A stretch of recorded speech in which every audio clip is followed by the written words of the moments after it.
Hello and welcome. I am Buck Berlin, owner-operator of this fine establishment, New World Comics. We're here in Oklahoma City, and we're coming to you, the comic fans and retailers, telling you about a really cool project coming up from Literati Press, which it's so cool that I actually hitched my wagon to theirs, and I'm trying to throw my cloud around behind it. Probably the crown jewel to what's coming out from Literati is the book that we're going to be talking about today, called We Promised Utopia. And we have these fine fellows that came up with the idea. My name is Adrian Morales. I am an engineer by profession. Been an engineer for most of my life, and doing engineering stuff mostly. What kind of engineering? So I did chemical engineering first, and then I did petroleum engineering for grad school. I ended up working in all kinds of engineering, from process engineering down to petroleum engineering, simulations, field work, all kinds of things. Just been all over the place. I've been around. And so you're saying you're a slacker? A little bit, I don't usually do a lot. No, but yeah, just an engineer by training, and I guess a nerd by choice. Excellent. I'm Robert Holman. I'm a geophysicist. I actually work at Chesapeake Energy right now. In that field, I do a lot of exploration for petroleum-type prospects, and spend a lot of time nerding out over spreadsheets. And so that's kind of what I do most of the day. Got my degree from OSU, and been really enjoying my job ever since. Cool.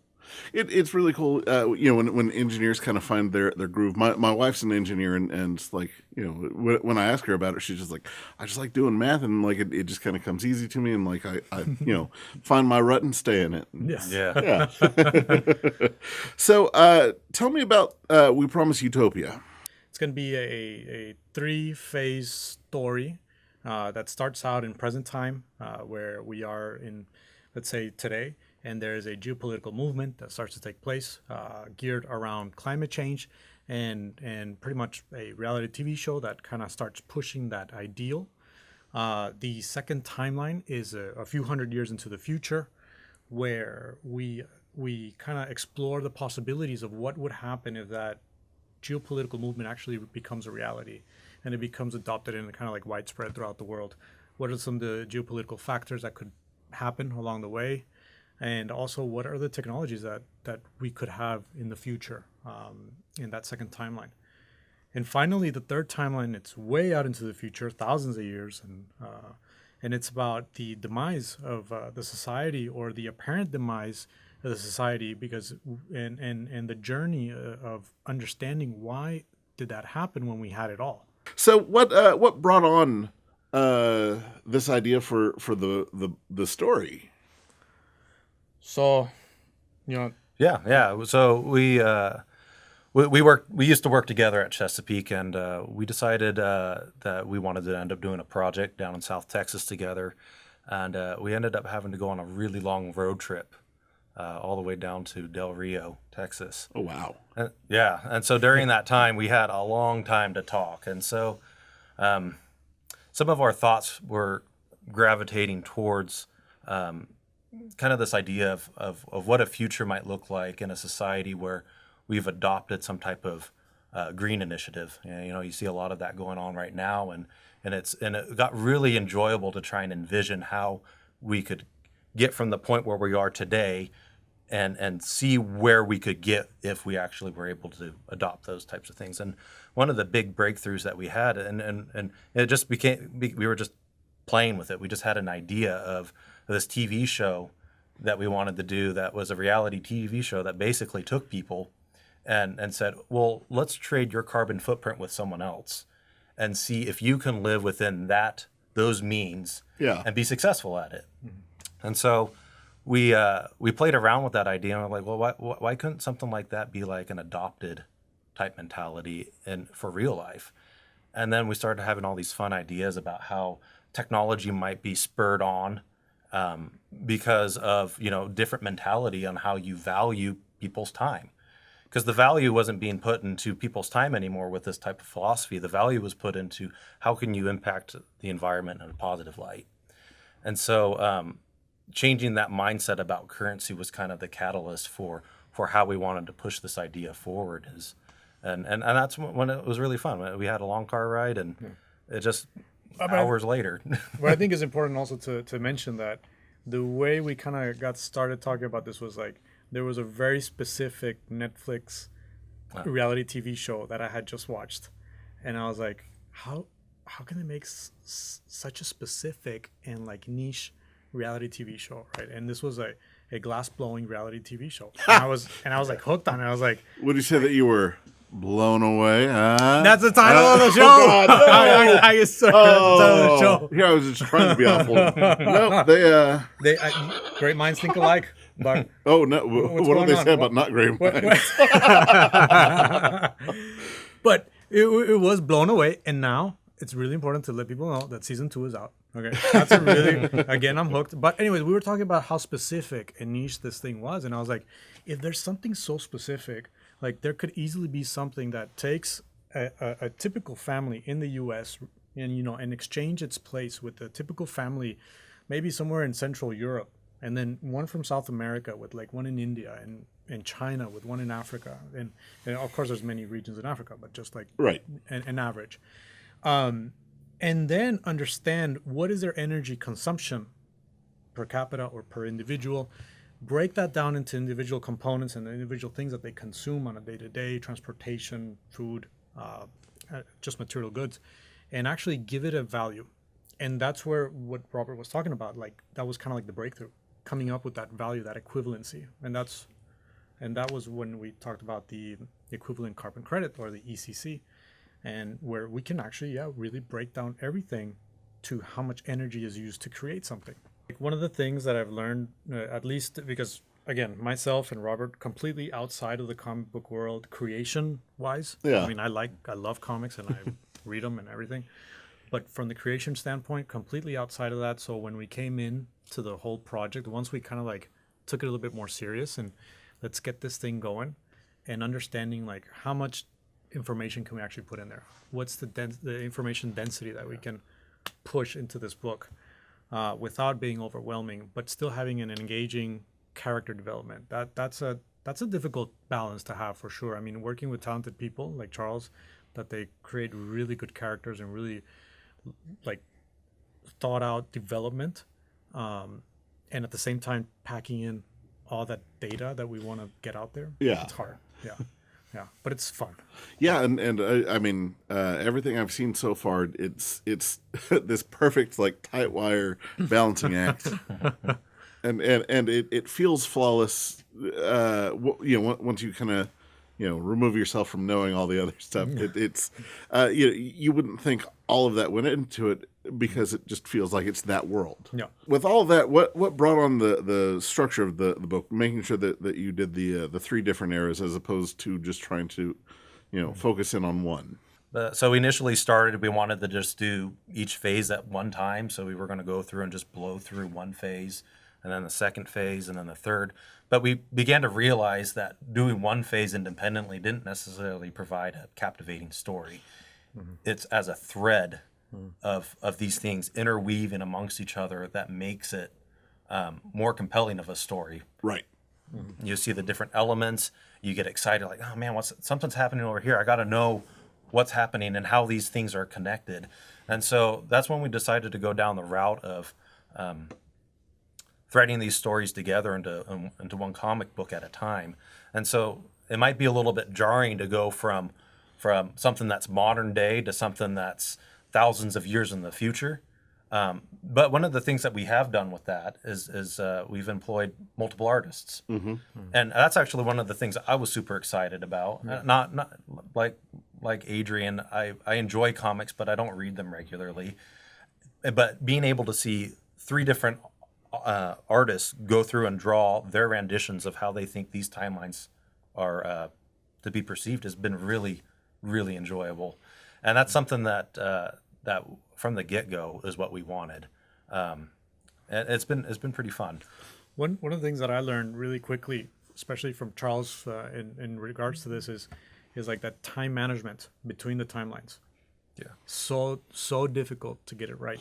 Yeah, well, because you'll get on a tear with one character, and you'll want to and you want to focus more on it. Right? Yeah, right. And I can see it now. Like I'm not a writer, I'm not an artist. But now, whenever I've read like the most recent example was like J.R.R. Martin's books, right? And like there's so many things going on. Like you gotta know, you gotta really focus on your time management for each individual timeline in the characters. And that's one of the things that Charles has been able to do very well. I mean, given that we have so many characters and things going on. Yeah, and knowing like when a character's been properly serviced, or have you overdone it with a character? Do you get the audience sick of that character accidentally? Like it's just a nightmare to do. Or have the audience not feel like this is lagging. This is just stuck here. Yeah. Yeah. Yeah, and the different artists was a very bold choice, but it's paid off beautifully. Thank you. They are absolutely I'd say some of the top 3 artists out of Oklahoma. They're awesome. Yeah. Oh my gosh, they're awesome. Like the only 2 other artists I'd throw in the mix are working on the other books at Literati.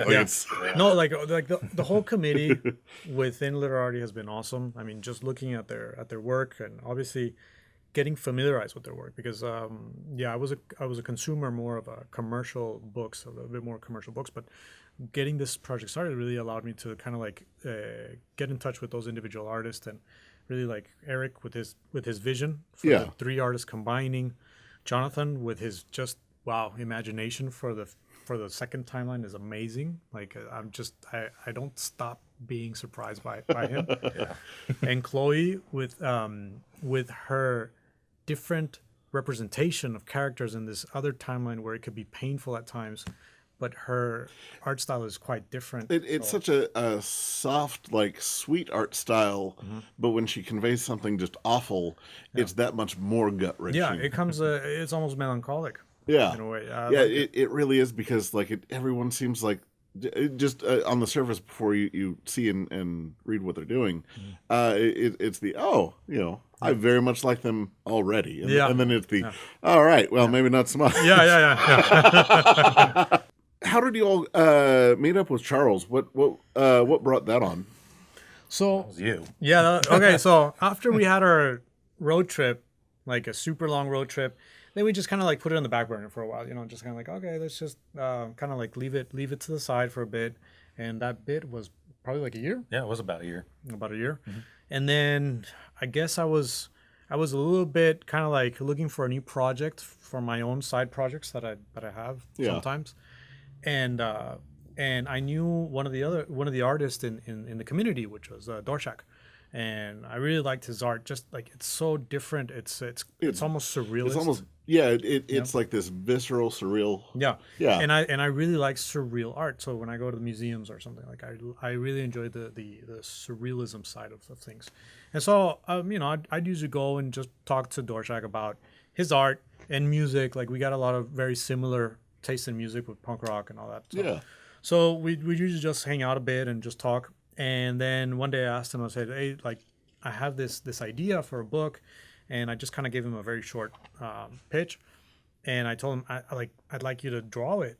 And then he said, well, I think you need to talk to Charles over across the street, because he's actually a writer. He told me I draw, I'm an artist, but he's a writer. You're gonna need his help. So went across the street. Got in touch with Charles, and I told him, hey, Dorshak told me to, cross the street, talk to you about it, and gave him the pitch. And Charles said, this sounds really cool. Like because I went to him asking him, like, do you know somebody that can help me write this? I didn't say, can you write this? Yeah. And he says, this sounds really cool. Like, I want to write it, and I want to be part of the team. And I was like, awesome. Like, this is really cool. Great. Charles has a very good eye for talent like that. So. Nice. And nice. Nice. Yeah, knowing when it's time to pull the trigger on something like that. Cool. So, Yeah. Talent walked in from the street. Well, that happened every day, right? Right. Yeah. So how much did you all sit down and plot with him? Like, was it just a quick conversation and then he went off and then came back and it was notes back and forth? Or did you all just kind of all sit down and jam, or like? Well, it was initially, we went in and did a couple more pitches to him just to make sure that we had flushed out, the vision of what we wanted for the story. The reason we needed him is Adrian and I had spent quite a bit of time creating the world, but we didn't have the characters. And so we were like, there's no way I know how to develop characters to go with this type of world. And so then we basically said, Charles, like, here are some ideas, go. And so he ended up writing a lot, actually. And he would feed us issues, and we would read through them, and we would get familiar with the characters, and then we would collaborate on the characters. And like this particular character, Isabel, she's smart. She's really smart, actually. She's very influential. She might not necessarily say like this, some things like this in public, but to her friends, she might behave like this. And then we really wanted to get into the depths of some of those characters to make sure that they had a back history and all that. And it was actually pretty fun. The character developed after Charles gave it a nudge. The character development came really fun. And that's a very good sign of things working out, because like when you're having to hammer and twist and constantly manipulate to make a thing work, then that's kind of showing that I don't think we ever got to that point where we had to kind of like bend and twist and hammer things out. No. And quite the opposite. Yeah, as Robert was saying, like Charles wrote the first few scripts and they looked great. We had some feedback. We went back and forth a few times, and then Robert and I sat down like really to kind of like contemplate on each individual character and say, what are the primary drivers of this character? Why are they acting the way they are?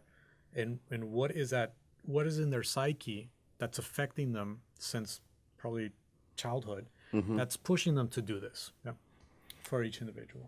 So I think that was really important, because that kind of made it clear for the three creators to kind of like understand why a certain character would go a certain route and with certain decisions. I love how close to the chest y'all are keeping it, because I don't know everything. And when I was talking to Nick about it, we were talking structure on Blackjack Demon.